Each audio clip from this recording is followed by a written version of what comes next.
గం గణపతియే నమః. శ్రీకృష్ణాయ నమః. రాధే రాధే. ఈరోజు వీడియోలో మనము భగవద్గీతలోని 2వ అధ్యాయము సాంఖ్యయోగము నుంచి 13వ శ్లోకము చూద్దాము. దేహినోస్మిన్ యథా దేహే కౌమారం యవ్వనం జరా తథా దేహాంతర ప్రాప్తిః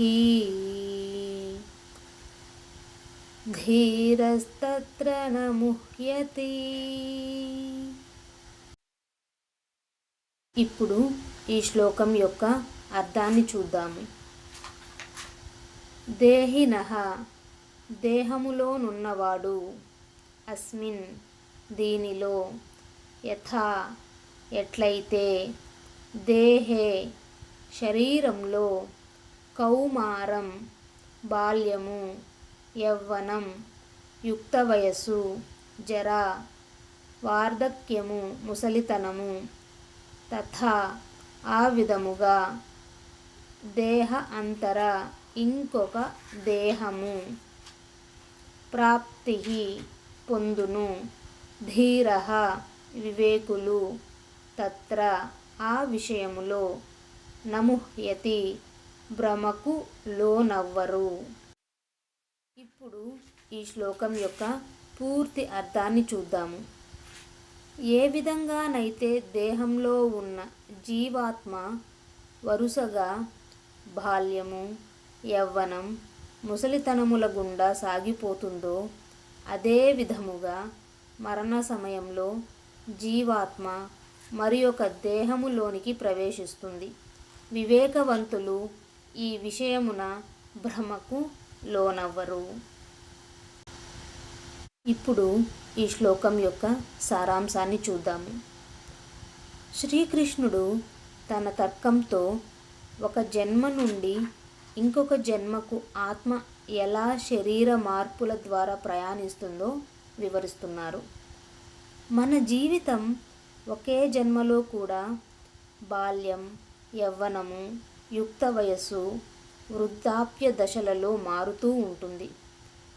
ఆధునిక శాస్త్రం ప్రకారం మన శరీరంలోని జీవకణాలు నిరంతరంగా పునరుత్పత్తి చెందుతుంటాయి. పాత కణాలు మరణించి వాటి స్థానంలో కొత్త కణాలు చేరతాయి. శాస్త్రవేత్తల అంచనా ప్రకారం 7 సంవత్సరాల లోపు అన్ని జీవకణాలు పూర్తిగా మారిపోతాయి. కణాలలోని అణువులు ఇంకా వేగంగా మారిపోతాయి. ప్రతి శ్వాసతో జీవక్రియలో ఆక్సిజన్ అణువులు జీవకణాలలోనికి ప్రవేశించి కార్బన్ డయాక్సైడ్ రూపంలో విడుదలవుతాయి. శాస్త్రవేత్తల అంచనా ప్రకారం 1 సంవత్సర కాలంలో మన శరీరంలోని 98% అణువులు మారిపోతాయి. అయినప్పటికీ నిరంతరం శరీరం మారినా మనకు అదే వ్యక్తి అన్న భావన ఉంటుంది. ఎందుకంటే మనం ఈ భౌతిక శరీరం కాదు, మన లోపల వసించిన ఈశ్వర సంబంధమైన జీవాత్మ. ఈ శ్లోకంలో దేహ అంటే శరీరం మరియు దేహి అంటే శరీరాన్ని కలిగినది అని అర్థం, అంటే జీవాత్మ. ఒక జీవితంలోనే శరీరం నిరంతరం మారుతూ ఉండటం వలన ఆత్మ అనేక శరీరాలు మారినట్టుగా ఉంటుంది అని అర్జునుకు తెలియజేస్తున్నాడు శ్రీకృష్ణుడు. అదేవిధంగా మరణం తరువాత ఆత్మ ఇంకొక శరీరంలోనికి వెళ్తుంది. ప్రాపంచిక పరిభాషలో మరణం అనేది జీవాత్మ తన పాత పనికిరాని శరీరాన్ని వదిలేసి కొత్త శరీరాన్ని మరో చోట తీసుకోవడం మాత్రమే. పుట్టుక అనేది ఆ జీవాత్మ కొత్త శరీరంలో ప్రవేశించడమే. ఇదే పునర్జన్మ సిద్ధాంతం. చాలా తూర్పు దేశ తత్వశాస్త్రాలు పునర్జన్మ సిద్ధాంతాన్ని అంగీకరిస్తాయి. హిందూ, జైన, సిక్కు మతాలలో ఇది ముఖ్యమైన భాగం. బౌద్ధ ధర్మంలో బుద్ధుడు తన గత జన్మలను అనేక సార్లు ప్రస్తావించారు. పాశ్చాత్య తత్వశాస్త్ర సిద్ధాంతాల్లో కూడా పునర్జన్మ సిద్ధాంతం ఎంత ప్రబలంగా ఉందో చాలామందికి తెలియదు. పురాతన పాశ్చాత్య మతాలు, తత్వశాస్త్రాల్లో ప్రసిద్ధ ఆలోచనాపరులు పైథాగరస్, ప్లేటో, సోక్రటీస్ వంటి వారు పునర్జన్మను నిజమని అంగీకరించారు. వారి అభిప్రాయాలు ఆర్పిజం, హెర్మెటిసిజం, నియోప్లాటోనిజం, మానిచియానిజం మరియు గ్నోస్టిసిజం వంటి సిద్ధాంతాలలో ప్రతిబింబిస్తాయి. ప్రధాన అబ్రహమిక్ మతాలలో 3 ప్రధాన మతాల తత్వవేత్తలు కూడా పునర్జన్మ సిద్ధాంతాన్ని మద్దతు పలికారు. ఉదాహరణకి కబలాహ్ని అధ్యయనం చేసిన యూదులు, క్రైస్తవ కాథర్లు, అలావి షియాలు, డ్రూజ్ వంటి ఇస్లాం షియా శాఖలు. పాశ్చాత్య మతాలలో ప్రఖ్యాత యూదు చరిత్రకారుడు జోసెఫస్ తన రచనల్లో ఉపయోగించిన భాష ప్రకారం ఆ కాలపు ఫారిసీలు మరియు ఎసెస్నెన్లో పునర్జన్మ నమ్మకం ఉందని తెలుస్తుంది. ఖచ్చితంగా యూదు కబ్బాలాహ్ పునర్జన్మని గిల్గుల్ నేసామోట్ లేదా ఆత్మ యొక్క దొర్లుట అని అభివర్ణించింది.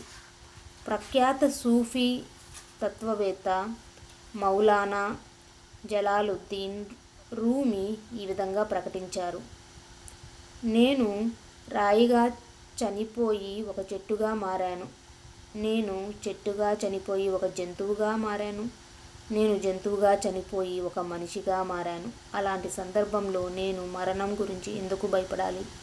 మరణించడం ద్వారా నేను ఎప్పుడైనా తక్కువగా మారానా? నేను మనిషిగా చనిపోయి ఒక దేవతగా మారుతానేమో. అనేక మంది ప్రాచీన క్రైస్తవులు పునర్జన్మ సిద్ధాంతాన్ని విశ్వసించారు. క్రైస్తవ చరిత్ర ప్రకారం పునర్జన్మ సిద్ధాంతాన్ని చర్చించడానికి 325 ఏడీలో కౌన్సిల్ ఆఫ్ నైసియా సమావేశం జరిగింది. అనుకూల పరిణామాల కోసం చర్చి ప్రజల జీవితాలపై ఆధిపత్యం పెంచడానికి పునర్జన్మ సిద్ధాంతాన్ని తరువాత మత విరోధంగా ప్రకటించింది. అప్పటి వరకు ఈ సిద్ధాంతం సాధారణంగా అంగీకరించబడింది.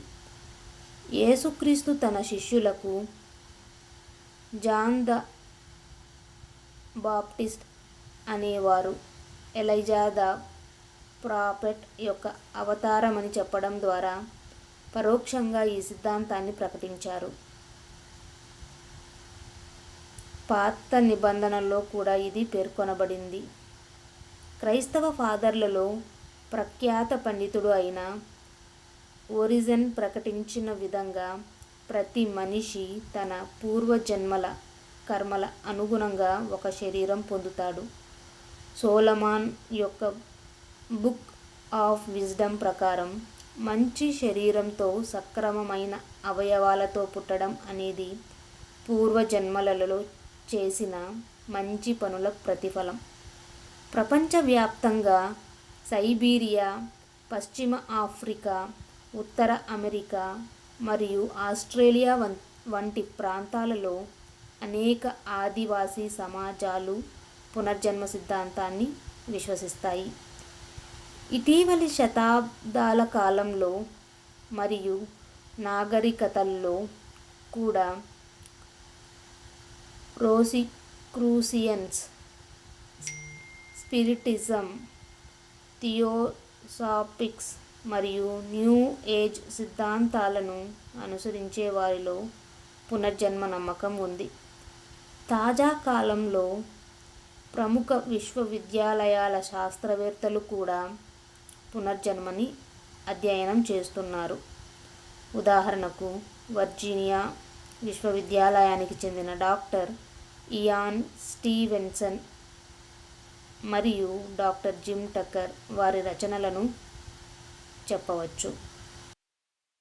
సిద్ధాంతాన్ని అంగీకరించకుండా ప్రపంచంలోని కష్టాలు, గందరగోళాలు మరియు అసంపూర్ణతలను అర్థం చేసుకోలేము. అందుకే అనేక ప్రసిద్ధ పాశ్చాత్య తత్వవేత్తలు ఈ సిద్ధాంతాన్ని నమ్మారు. వర్జిల్ మరియు ఓవిడ్ ఈ సిద్ధాంతం తమకు స్పష్టంగా తెలియజేస్తుందని భావించారు. జర్మన్ తత్వవేత్తలు గోతే, ఫిస్టే, షెల్లింగ్ మరియు లెస్సింగ్ దీన్ని అంగీకరించారు. మరింత ఇటీవల తత్వవేత్తలైన హ్యూమ్, స్పెన్సర్ మరియు మాక్స్ మ్యూలర్ వీరందరూ దీనిని నిర్వివాదమైన సిద్ధాంతమని ఒప్పుకున్నారు. పాశ్చాత్య కవులలో బ్రౌనింగ్, రోసెట్టి, టెన్నిసన్ మరియు వోల్డ్స్వర్త్ వంటి వారు అందరూ దీనిని నమ్మారు. ఇంతకు పూర్వం శ్రీకృష్ణుడు వివేకులు శోకించరు అని చెప్పినప్పటికీ మనం సంతోషం మరియు దుఃఖం అనుభవిస్తున్నాం. ఇందుకు గల కారణాన్ని శ్రీకృష్ణుడు ఇప్పుడు వివరిస్తున్నారు. ఇంతటితో ఈ వీడియోని ముగిస్తూ మరొక వీడియోలో 2వ అధ్యాయం నుంచి 14వ శ్లోకంతో మళ్ళీ కలుద్దాము. ధన్యవాదాలు.